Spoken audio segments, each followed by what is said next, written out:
పేరు సునీత అండి. మాది చల్లపల్లి, కృష్ణా జిల్లా. నేను 5 సంవత్సరాల నుంచి మిషన్ కుడుతూ ఉన్నాను. నేను ఒక టైలర్‌ని. నాకు మెడల నొప్పులు 5 సంవత్సరాల నుంచి మెడల నొప్పులు, షోల్డర్ నొప్పి ఇవన్నీ బాగా ఉండేవి. అయితే ఒకసారి సరే హాస్పిటల్‌కి వెళ్దాం. ఒకవేళ టైలరింగ్ చేయటం వల్ల వచ్చిందేమో అని చెప్పి హాస్పిటల్‌కి వెళ్ళి చూపించుకుంటే మెడ వంగిపోయినాయి అని చెప్పారు. మెడ వంగినాయి అని చెప్పారు.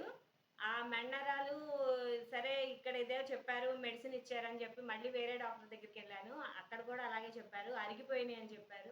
ఇలా రకరకాలుగా చెప్తున్నారు. నాకు ఎక్స్‌రే తీసి ఎన్ని సార్లు తీసినా గానీ సేమ్ రిజల్ట్ ఇదే చెప్పారు. నెక్ బెల్ట్ ఒకటి పెట్టుకోమని చెప్పారు.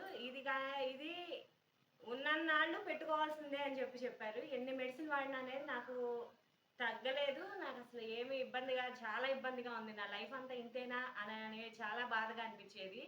అప్పుడు మా మరిది విశ్వ తను వెస్టీజ్‌లో కాల్షియం ఉన్నాయి వదిన, ఇవి వాడి చూడు. నువ్వు నమ్మకంగా వాడు. ఖచ్చితంగా నీకు రిజల్ట్ తెలుస్తదని చెప్పాడు. ఇది కాల్షియం వాడినాక నాకు చాలా హ్యాపీగా ఉంది. నేను నెక్ బెల్ట్ కూడా తీసేసాను. నేను ఒక 2 మంత్స్ నుంచి వాడుతున్నాను. నాకు చాలా అంటే చాలా బావుంది. Thanks to Vestige.